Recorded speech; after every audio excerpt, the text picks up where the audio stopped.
Pasar tradisional Terong di Makassar, Sulsel terbakar.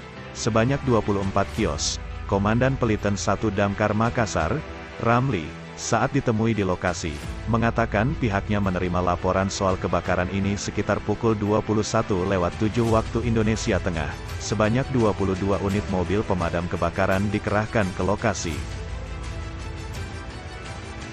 Makassar Viral, terdepan mengabarkan.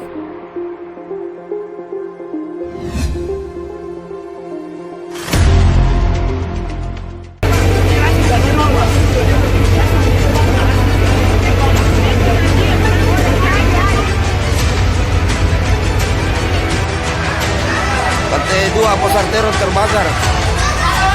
Mohon dilaporkan ke